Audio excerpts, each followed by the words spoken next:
Important fact, अब कुछ हमने आपको समस्थानिक के बारे में बताया था ना कि क्या होते हैं समस्थानिक, जिनके परमाणु क्रमांक समान तथा जिनके परमाणु भार अलग अलग होते हैं वो क्या कहलाते हैं, समस्थानिक। तो कोई भी एक तत्व के कई सारे समस्थानिक हो सकते हैं, है ना, एक तत्व के कई सारे समस्थानिक हो सकते हैं। तो इन समस्थानिकों के आइसोटोप्स के यूज पूछे जाते हैं। जैसे आप लोग ने सुन के रखा हो, बातें नहीं कीजिए, क्यों बातें कर रहे हो भाई, पीछे क्यों बातें कर रहे हैं, बातें नहीं कीजिए। समस्थानिक में क्वेश्चन कैसे आते हैं, आप लोग ने सुना होगा या पेपर का भी दिया होगा, तो क्वेश्चन आपको ऐसे मिल जाते होंगे कि बताइए कार्बन 14 का उपयोग किसमें किया जाता है। पूछ लेगा चट्टानों की आयु का पता लगाने में किसका उपयोग किया जाता है, कैंसर के इलाज में किसका उपयोग किया जाता है। तो ऐसे कुछ क्वेश्चंस आते हैं आपके पेपर में, आज हम लोग को वही लिखना है, ठीक है ना। तो एक साइड आपको लिखना है समस्थानिक, आइसोटोप्स, और एक साइड लिखना है आपका उनके उपयोग, समस्थानिक के उपयोग। हेडिंग कर लीजिए, समस्थानिक और एवं उनके उपयोग। जैसे पहला हो गया कोबाल्ट 60, कोबाल्ट 60, कोबाल्ट 60 जो है ये कोबाल्ट का समस्थानिक है, और कोबाल्ट 60 का उपयोग किसमें किया जाता है, कैंसर के उपचार में। उपचार मतलब ट्रीटमेंट, प्रज्ञा, हाँ उपचार को ट्रीटमेंट कहते हैं, ठीक है। तो ट्रीटमेंट ऑफ कैंसर। दूसरा है आपका कार्बन 14, कार्बन 14, कार्बन 14 का उपयोग जीवाश्मों की आयु का निर्धारण करने में, जीवाश्मों की आयु का पता लगाने में, जीवाश्मों की आयु का पता लगाने में।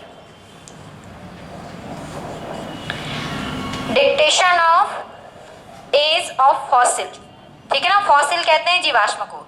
फिर है आपका फास्फोरस 32, फास्फोरस 32, इसका उपयोग किस में किया जाता है, रक्त संबंधित या फिर रक्त कैंसर, हाँ रक्त कैंसर, रक्त कैंसर जिसको कहते हैं ल्यूकेमिया, इसका पता लगाने में, का पता लगाने में, ठीक है, रक्त कैंसर का पता लगाने में, रक्त कैंसर का पता लगाने में तथा उपचार में, उपचार में भी लिख लीजिएगा, पता लगाने में और उपचार में, ट्रीटमेंट में। फिर है आपका यूरेनियम,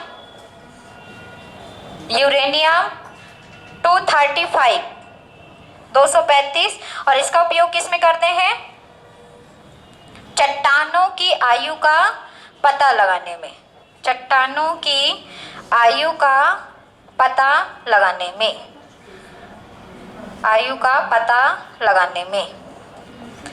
बोला जाता है ना कि इतने साल पुरानी ये आपकी शिला है, चट्टान है ना, इस पूर्व में रही होगी, ये सारी चीजें तो किससे पता लगाते हैं, सॉरी 38 से, 35 से नहीं, यूरेनियम तो 38 से। फिर है आपका आयोडीन, आयोडीन 131, क्या करते हैं पढ़ना इससे, आयोडीन से, आयोडीन 131। अच्छा, आयोडीन से संबंधित कोई रोग किस में होता है, किस ग्लैंड में, थायराइड ग्रंथि, तो बिल्कुल लिख लीजिए। इसका उपयोग थायराइड ग्रंथि, थायराइड ग्रंथि के उपचार में, थायराइड ग्रंथि में होने वाले रोगों के उपचार में, ठीक है, उपचार में। आयोडीन से संबंधित है इसलिए याद कर लीजिएगा क्योंकि पेपर में आता है, ठीक है। फिर है आपका सोडियम 24, सोडियम 24, और इसका उपयोग किया जाता है आपके सोडियम 24 का रक्त अलापता, मतलब कि खून की कमी, है ना, या फिर ये भी कह सकते हैं रक्त का थक्का, रक्त का थक्का जो हमारी बॉडी पे बनता है उसका पता लगाने में, रक्त का थक्का, थक्के का पता लगाना। रक्त का थक्का कहलाता है प्रज्ञा ब्लड क्लॉटिंग, ठीक है, रक्त का थक्के का पता लगाने में। ब्लड क्लॉटिंग कहलाता है रक्त का थक्का। फिर है आपका आयरन 59। आयरन 59 और आयरन किससे संबंधित है? ब्लड से संबंधित है। तो याद रखेंगे एनीमिया का पता लगाने में, अरक्ता जिसको कहते हैं, हिंदी में कहते हैं एनीमिया को अरक्ता। क्या पढ़ते हैं इसको? हाँ, अरक कैसे लिखेंगे?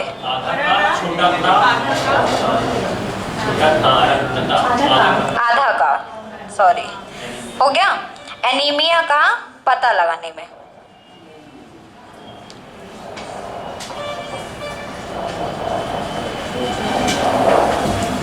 फिर है आयरन 59 के बाद आपका कॉपर 62। कॉपर 62, कॉपर 62 का उपयोग ग्लूकोज के उपापचय का पता लगाने में। ग्लूकोज उपापचय का, ग्लूकोज के उपापचय का पता लगाने में। उपापचय को इंग्लिश में कहते हैं मेटाबॉलिक। मेटाबॉलिक उपापचय को कहते हैं मेटाबॉलिक। फिर है, ऊपर लिख लिया है,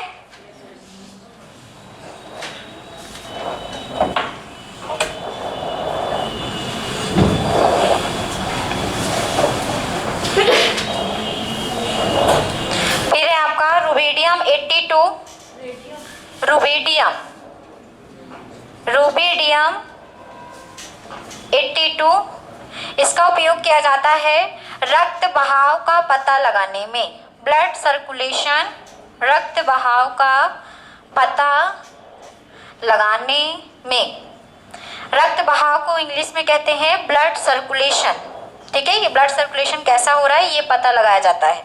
फिर है आपका आयरन 125 और आयरन 125 का उपयोग किया जाता है आंख के कैंसर के इलाज में। आंख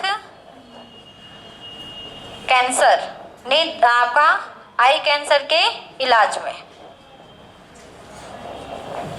और लास्ट लिख लीजिए एक, आपका है आर्सेनिक 74।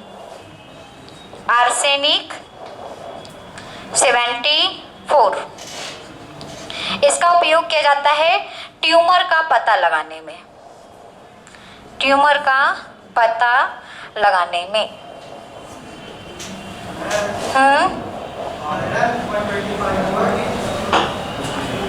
आयरन 125 ना है, सॉरी आयरन नहीं, आयोडीन होगा।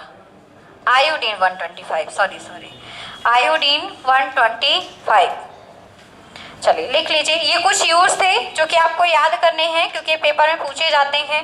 पूछ लेता है जीवाश्म की आयु का पता किससे लगाते हैं, चट्टानों की आयु का पता किससे लगाते हैं, थायराइड ग्रंथि का उपचार किस समस्थानिक से करते हैं, रक्त का थक्का किससे पता लगाते हैं, है ना, आँख के कैंसर के इलाज में किसका उपयोग किया जाता है, ट्यूमर का पता लगाने के लिए हम किस समस्थानिक का यूज करते हैं। तो आपके ऑप्शन में आते हैं और क्वेश्चन ऐसे ही सेम जैसे लिखा है ना वैसे ही सेम क्वेश्चन आ जाता है। पूछ लेगा रक्त का थक्के का पता लगाने में निम्न में से किसका यूज किया जाता है। तो 4 ऑप्शन आपके पास रहेंगे, आप तभी टिक लगा पाएंगे सही जब तक आपको याद होगा, है ना। अगर याद नहीं है तो आप टिक नहीं कर पाएंगे। तो इसको आपको याद करना है। नोट कर लिया सबने? ठीक है, इसमें समझाने वाली कोई बात नहीं है, ये इंपॉर्टेंट था इसलिए आपको लिखा दिया है। अब आते हैं मेन टॉपिक पे। हो गया सबका? चलिए, आज हम लोग पढ़ेंगे न्यूक्लियर फिजिक्स के बारे में। मतलब कि वही जो पढ़ रहे हैं अभी परमाणु भौतिकी के बारे में ही पढ़ रहे हैं, अभी नया चैप्टर स्टार्ट नहीं हुआ है, लेकिन अभी हम लोग पढ़ेंगे अब न्यूक्लियर फिजिक्स के बारे में। सबसे पहले पढ़ेंगे आज हम लोग नाभिकीय विखंडन के बारे में। नाभिकीय विखंडन जिसको कहते हैं न्यूक्लियर फिजन। नाभिकीय विखंडन को इंग्लिश में कहते हैं न्यूक्लियर फिजन। हेडिंग कर लीजिए सब कोई, फिर इसको समझाते हैं।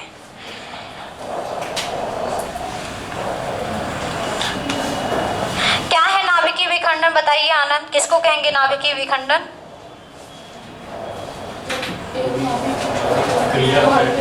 हाँ,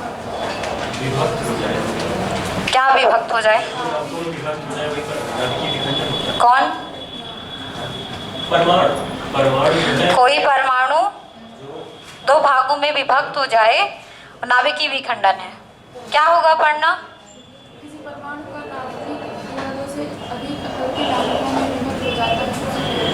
किसी भी नाभिक का, हमने आपको एक चीज बताई थी कि हमारा कोई परमाणु होता है, हमने बताया था एटम के बारे में। अभी समझिए, अब लिखेंगे तो ये समझ में नहीं आएगा और हम बार बार अब समझाएंगे भी नहीं क्योंकि हमारी तबीयत ठीक नहीं है, ठीक है। तो हमने आपको एटम के बारे में बताया था, परमाणु के बारे में बताया था और ये बताया था आपको कि परमाणु में क्या होते हैं? नाभिक होते हैं। परमाणु में क्या होते हैं? नाभिक। और नाभिक में क्या स्थित होते हैं? प्रोटॉन और न्यूट्रॉन। और हमारे परमाणु के कक्षा में क्या होते हैं? इलेक्ट्रॉन। तो ये पूरा हमारा क्या है? परमाणु है। ये पूरा हमारा क्या है? परमाणु है। परमाणु के अंदर क्या स्थित है? नाभिक स्थित है। तो अगर कोई नाभिक जब कोई टूटेगा तो अंदर वाला भाग ही टूटेगा, बाहरी भाग तो आराम से टूट जाएगा, लेकिन आंतरिक भाग टूटना चाहिए क्योंकि यहाँ पे तो फोर्स है ना। कौन सा फोर्स है? नाभिकीय बल है ना, जो कि सबसे प्रबल बल है। तो अगर हमें किसी परमाणु को तोड़ना है तो हमें उसके नाभिक को तोड़ना पड़ेगा। तो किसी भी नाभिक का या किसी भारी नाभिक का दो हल्के नाभिकों में टूटना, किसी भी भारी नाभिक का दो हल्के नाभिकों में टूटना ही क्या कहलाता है? नाभिकीय विखंडन। विखंडन का मतलब है विभाजित होना, टूटना। तो याद रखेंगे कि अगर कोई बड़ा भारी नाभिक है तो कोई किसी भारी नाभिक का एक या एक से अधिक, दो या दो से अधिक भी बोल सकते हैं, दो या दो से अधिक नाभिकों में टूटना या विखंडित होना ही क्या कहलाता है? नाभिकीय विखंडन। अब ये विखंडन होता कैसे है ये समझिए। मान लीजिए कि ये कोई नाभिक है, माना कि ये कोई हमारा नाभिक है। नाभिक टूटेगा कैसे? अपने आप नहीं टूटेगा। अगर आपको नाभिक को तोड़ना है तो आपको लगातार इस नाभिक के ऊपर न्यूट्रॉन की बारिश करानी होगी, ठीक है ना। लगातार क्या करना होगा? आपको न्यूट्रॉन की बारिश करानी होगी।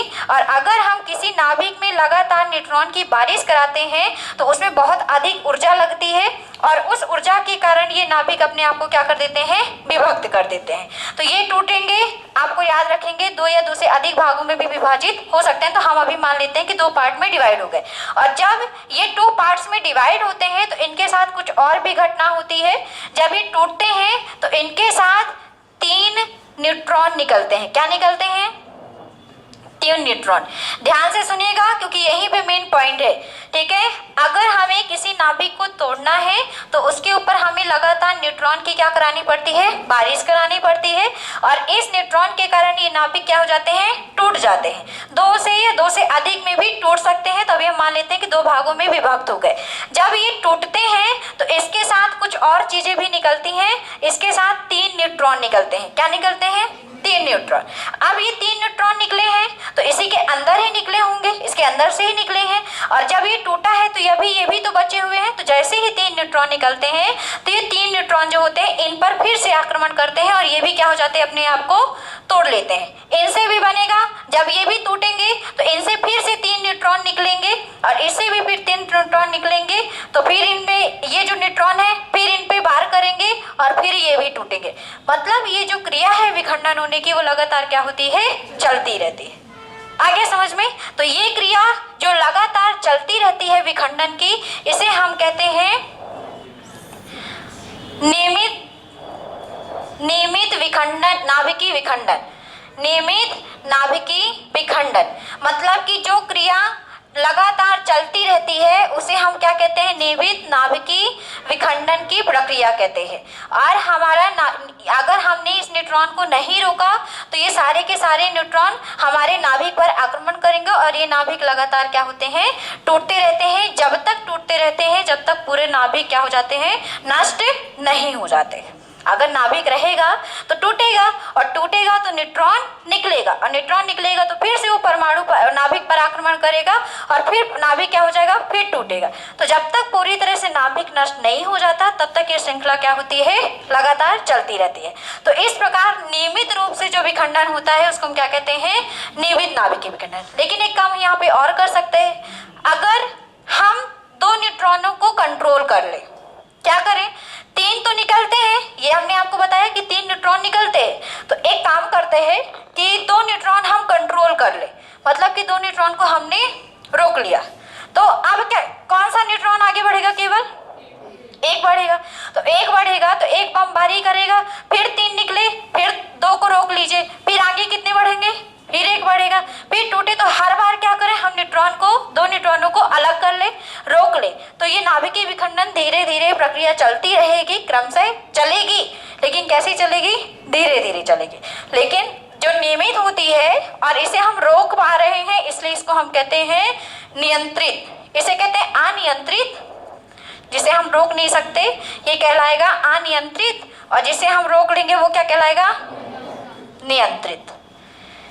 यहाँ पे हम क्या कर रहे हैं, विखंडन को रोक रहे हैं, क्योंकि न्यूट्रॉन हमने क्या किया है, रोक लिया है, तो इसलिए नियंत्रित नाभिकीय विखंडन कहलाएगा।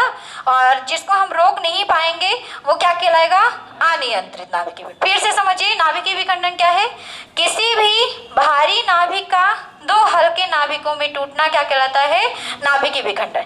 जब हम किसी भी नाभिक को तोड़ते हैं तो उस पर हम न्यूट्रॉन की लगातार क्या कराते हैं, बारिश कराते हैं, और बारिश कराने के कारण जब ये नाभिक टूटते हैं तो ये 2 या 2 से अधिक नाभिकों में टूटेंगे, और जब ये टूटेंगे तो इनके साथ हमारे 3 न्यूट्रॉन निकलेंगे। क्या निकलेंगे, 3 न्यूट्रॉन निकलेंगे, और ये 3 न्यूट्रॉन फिर से जो हमारे नाभिक टूटे हुए थे उन पर आक्रमण करेंगे, फिर वो भी टूटेंगे, उनके साथ फिर से निकलेंगे, मतलब ये क्रिया क्या होगी, लगातार चलती रहेगी। तो इस प्रकार चलती हुई नाभिकीय विखंडन की प्रक्रिया को हम कैसे कहेंगे, अनियंत्रित नाभिकीय। हमने नियंत्रित नहीं किया है तो ये कंटिन्यू क्या होगी, अनियंत्रित रूप से चलती रहेगी। लेकिन अगर हम ये काम करें कि इस विखंडन में हम 2 न्यूट्रॉन को रोक लें, फिर एक न्यूट्रॉन आगे बढ़ता रहे, और हर बार हम न्यूट्रॉन को क्या करें, 2 न्यूट्रॉन को रोकते जाएं, मतलब कि हम उस नाभिकीय विखंडन को क्या कर पा रहे हैं, नियंत्रित कर पा रहे हैं। इस प्रकार के नाभिकीय विखंडन को हम क्या कहेंगे, नियंत्रित नाभिकीय विखंडन।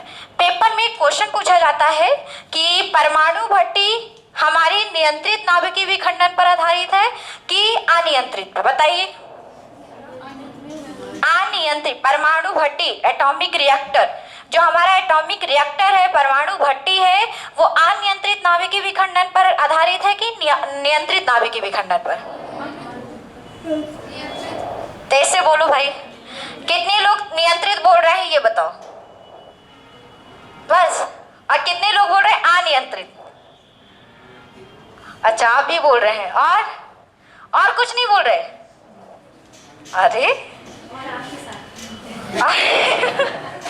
मैं भी तो इन्हीं दोनों में आंसर दूंगी ना। तो आप बताओ, हमारे साथ रहने का तो ठीक है, लेकिन ये बताओ कि किसके कारण होगा।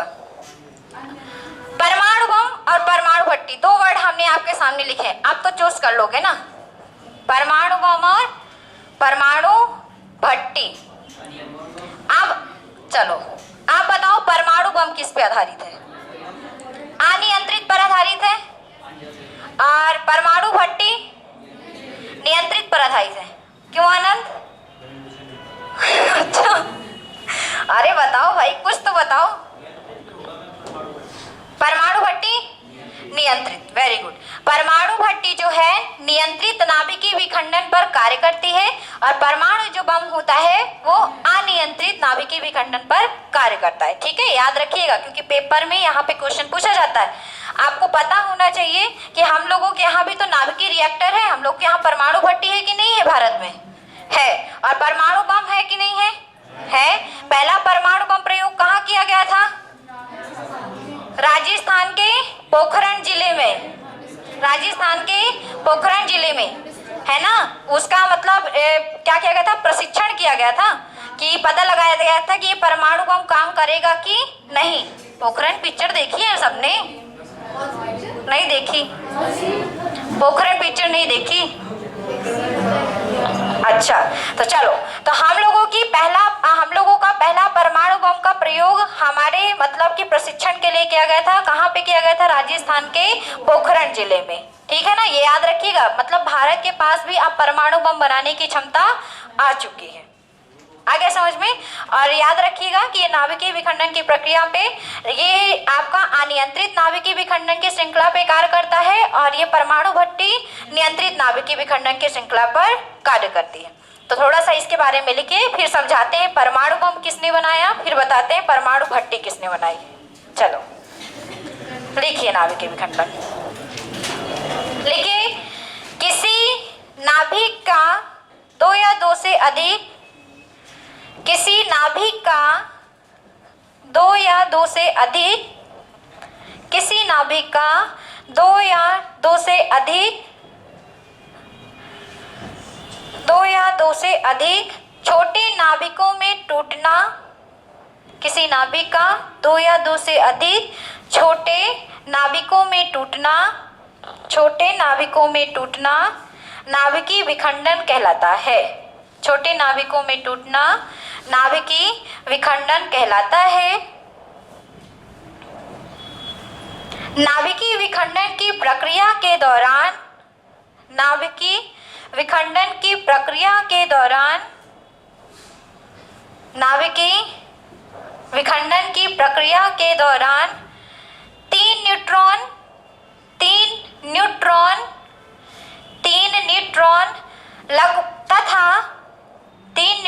तथा 200 मेगावाट ऊर्जा मुक्त होती है। 200 मेगावाट ऊर्जा मुक्त होती है। 200 मेगावाट ऊर्जा मुक्त होती है। पेपर में ये क्वेश्चन पूछा जाता है कि नाभिकीय विखंडन की प्रक्रिया के दौरान कितने न्यूट्रॉन निकलते हैं, तो कितने निकलते हैं, 3 निकलते हैं। और एनर्जी कितनी निकलती है, 200 मेगावाट की। ठीक है ना। चलिए आगे लिखिए, नाभिकीय विखंडन, नाभिकीय विखंडन, नाभिकीय विखंडन दो प्रकार का होता है। नाभिकीय विखंडन दो प्रकार का होता है। एक लिखिए, पहला लिखिए अनियंत्रित नाभिकीय विखंडन। अनियंत्रित, अनियंत्रित नाभिकीय विखंडन, अनियंत्रित नाभिकीय विखंडन। अब इसको परिभाषित नहीं करेंगे, समझिएगा, इसको परिभाषा लिखाने की कोई जरूरत नहीं है, क्योंकि अब आप समझ चुके हैं कि जिसे हम नियंत्रित नहीं करते हैं वो क्या होती है, अनियंत्रित नाभिकीय विखंडन।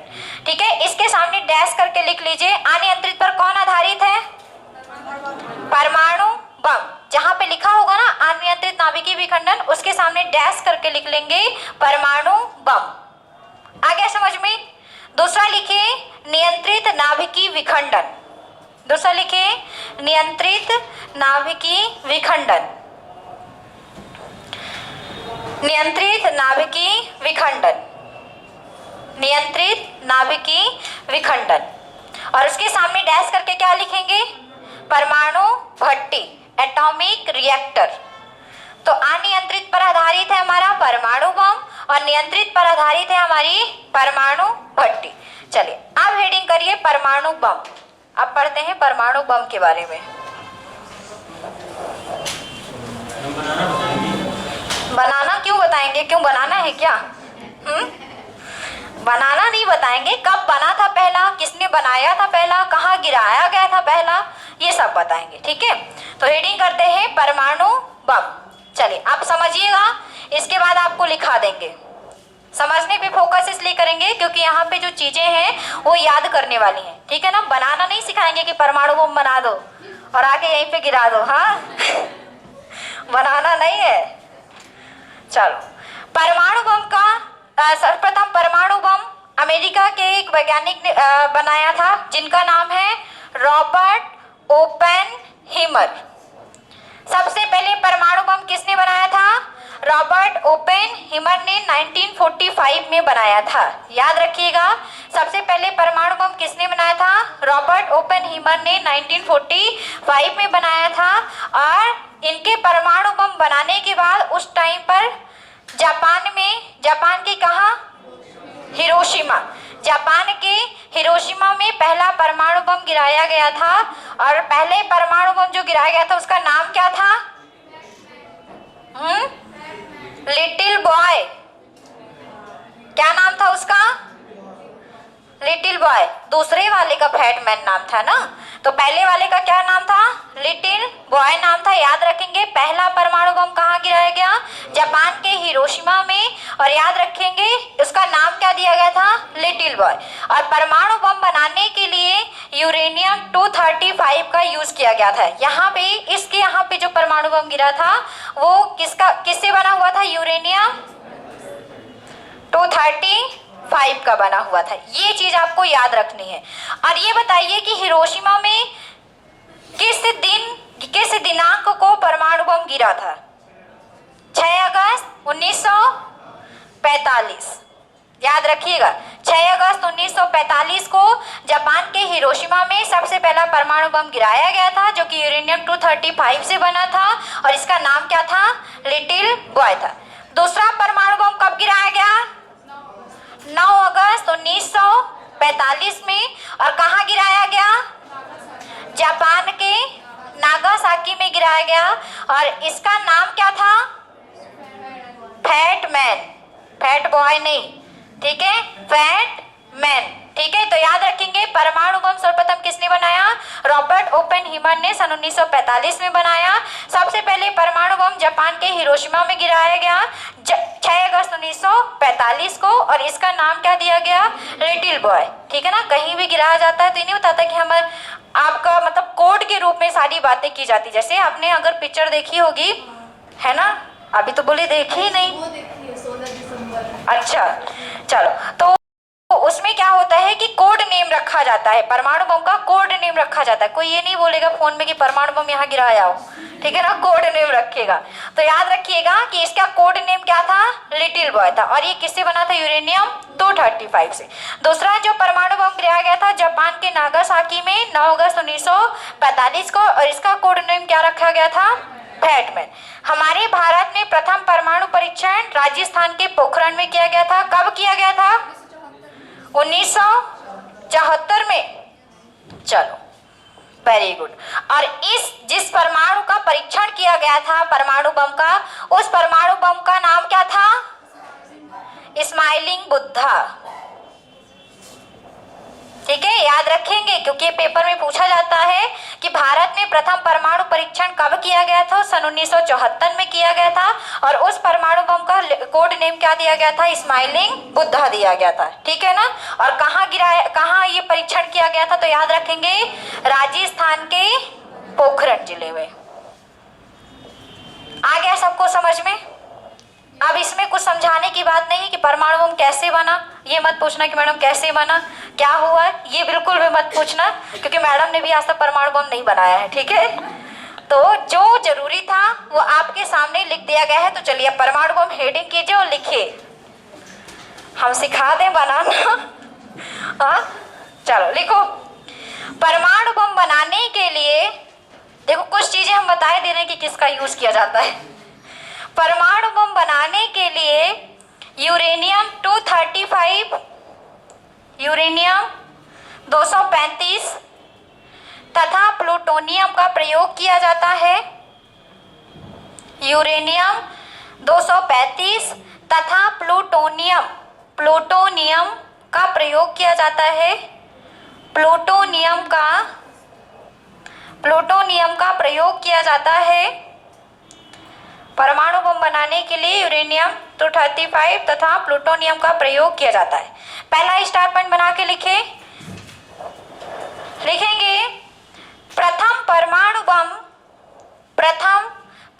बम रॉबर्ट ओपेनहीमर।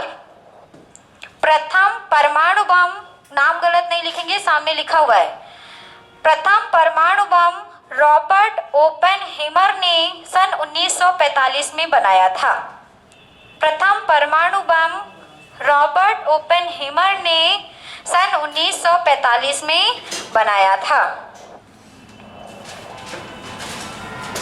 चलिए अगला स्टार पॉइंट लिखेंगे प्रथम परमाणु बम का प्रयोग।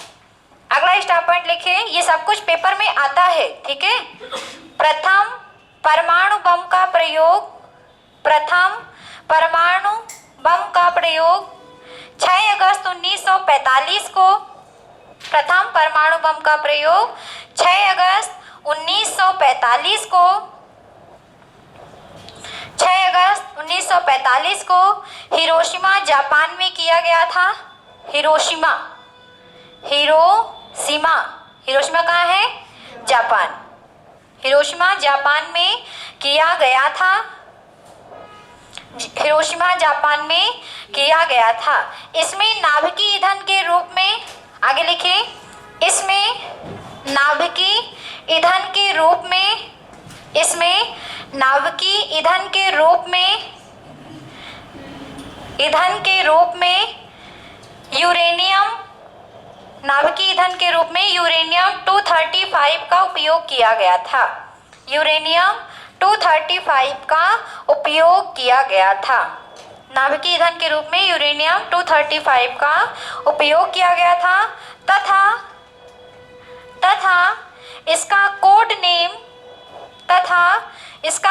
नेम लिटिल बॉय था। तथा इसका कोड नेम लिटिल बॉय था। लिटिल बॉय था। चलिए अगला स्टार पॉइंट लिखें। दूसरा परमाणु बम का प्रयोग, दूसरा परमाणु बम का प्रयोग, दूसरा परमाणु बम का प्रयोग 9 अगस्त 1945 को, दूसरा परमाणु बम का प्रयोग, दूसरा परमाणु बम का प्रयोग 9 अगस्त 1945 को नागासाकी जापान में किया गया था। नागासाकी जापान में किया गया था। नागासाकी जापान में किया गया था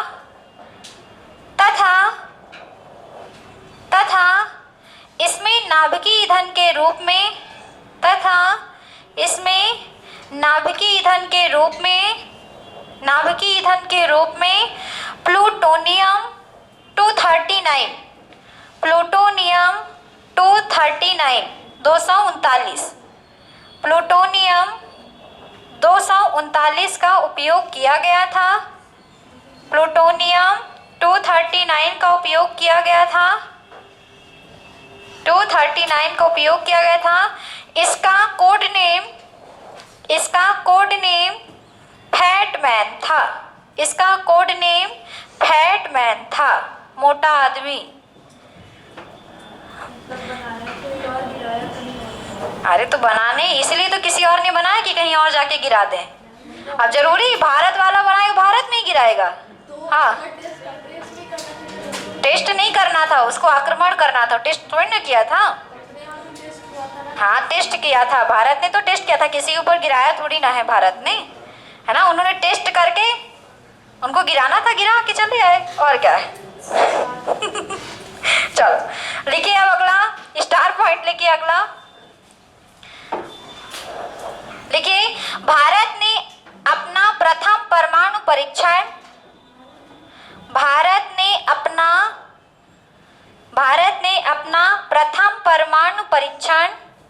प्रथम परमाणु परीक्षण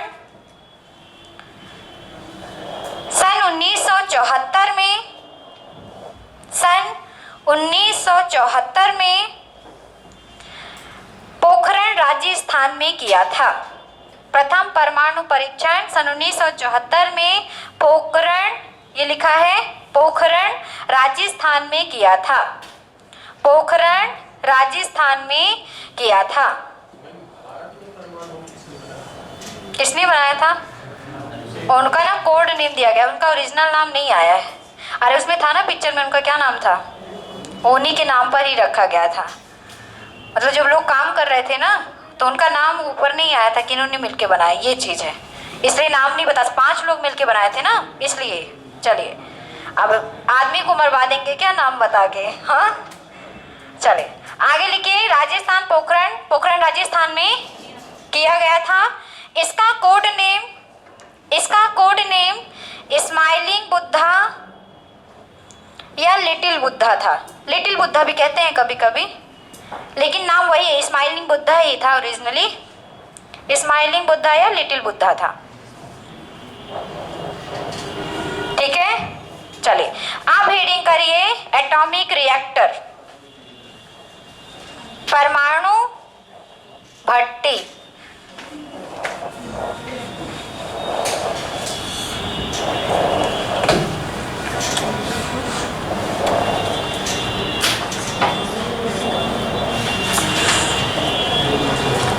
परमाणु भट्टी, प्रथम परमाणु भट्टी किसने बनाई? एनरिको फर्मी ने। प्रथम परमाणु भट्टी किसने बनाई? एनरिको फर्मी ने 1942 में बनाई थी। ठीक है, परमाणु भट्टी पहले बन गई थी, याद रखिएगा। तो परमाणु भट्टी सर्वप्रथम किसने बनाई? एनरिको फर्मी ने सन 1942 में बनाई। और भारत में प्रथम नाभिकीय रिएक्टर किसने बनाया? भारत में किसने बनाया प्रथम परमाणु भट्टी? किसी आदमी का नाम नहीं है यहाँ पे, किसने बनाया बताओ? किसने बनाया बताओ बताओ बताओ भाई। परमाणु भट्टी भारत में किसने बनाई थी? BARC, Bhabha atomic research centre. ठीक है ना, याद रखिएगा, भाभा एटॉमिक रिसर्च सेंटर ने बनाया था सन 1956 में। कब बनाया था? सन 1956। बाहर का याद रहे चाहे न रहे, भारत का जरूर याद रखना है। ठीक है, तो याद रखिएगा कि भारत में प्रथम परमाणु भट्टी आपके BARC ने भाभा एटॉमिक रिसर्च सेंटर द्वारा बनाया गया था। कब बनाया गया था? सन 1956 में। परमाणु भट्टी किस नाभिकीय विखंडन पर कार्य करती है? नियंत्रित। ठीक है, याद रखेंगे, परमाणु भट्टी किस नाभिकीय विखंडन पर कार्य करती है? नियंत्रित नाभिकीय विखंडन। और नियंत्रित करने के लिए हम इसमें किसका यूज करते हैं? नियंत्रित करने के लिए हम इसमें किसका उपयोग करते हैं? किसका?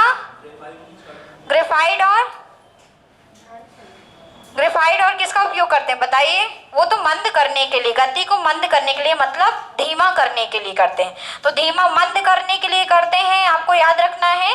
गति को धीमा करने के लिए, परमाणु बम की जो आपके विखंडन की जो गति है उसको कम करने के लिए ग्रेफाइड का तथा बेरिलियम ऑक्साइड का उपयोग किया जाता है। किसका उपयोग किया जाता है? बेरिलियम ऑक्साइड का। लेकिन हमने ये भी बोला था कि न्यूट्रॉन को क्या कर लिया जाता है? अवशोषित कर लिया जाता है, हटा लिया जाता है। तो अवशोषित करने के लिए किसका उपयोग किया जाता है यहाँ पे? बताओ सौरभ, किसका है?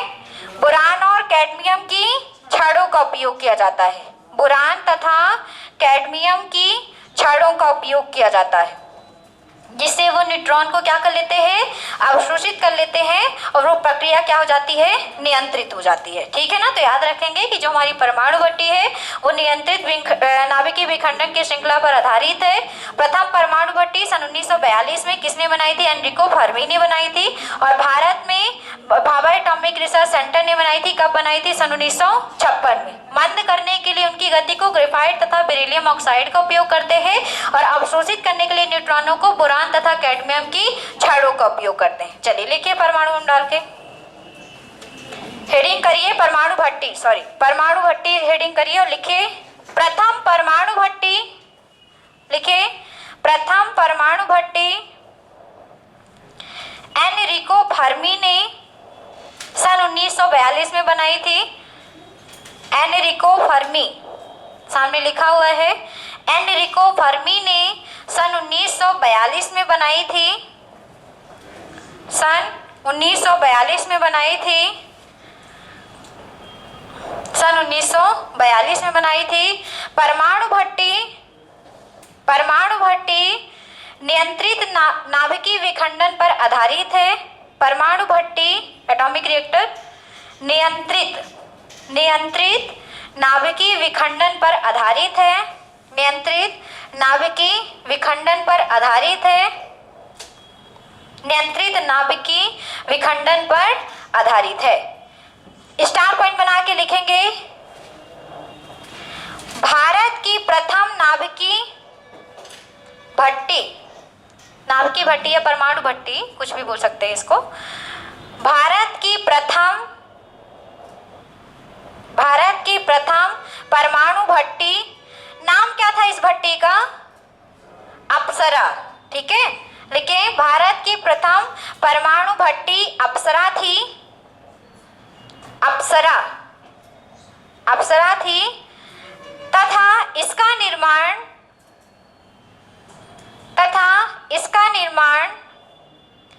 भाभा एटॉमिक रिसर्च सेंटर, लिखिए हम बोल रहे हैं, इसका निर्माण Bhabha atomic research centre, Bhabha atomic research centre द्वारा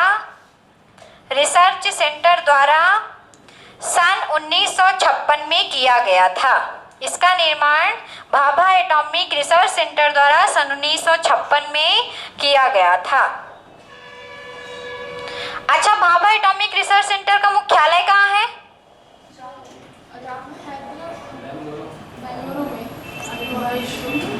बेंगलुरु, तमिलनाडु, क्या क्या बताओगे मुझे? कहाँ है भाभा एटॉमिक रिसर्च सेंटर का मुख्यालय? बेंगलुरु में है। हाँ, अभी 10 ऑप्शन दे देंगे तो कंफ्यूज हो जाओगे। ट्राम्बे में किसका है? मुंबई, ट्राम्बे मुंबई में किसका है? मत देखो सौरभ कॉपी, अब मेरा ही लिखा है वो मुझे ही बता दोगे, बताओ देख के। हाँ चलो ढूंढ लेना कि कहाँ है, मैं नहीं बताऊंगी, मैं बताऊंगी अब जब मिलेंगे दोबारा तब।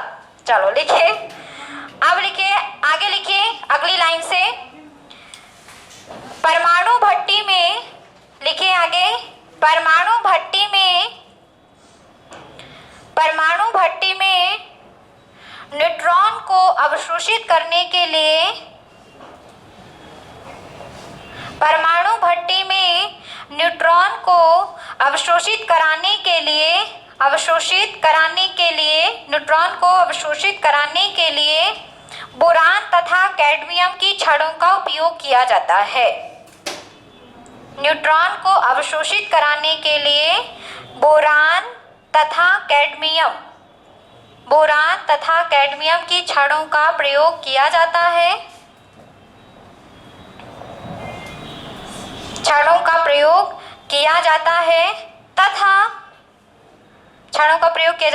तथा न्यूट्रॉन की गति को मंद करने के लिए, धीमा करने के लिए, न्यूट्रॉन की गति को मंद करने के लिए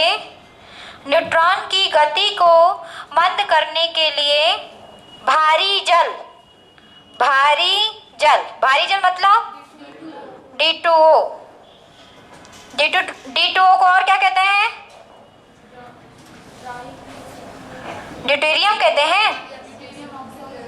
हाँ, ड्यूटेरियम ऑक्साइड।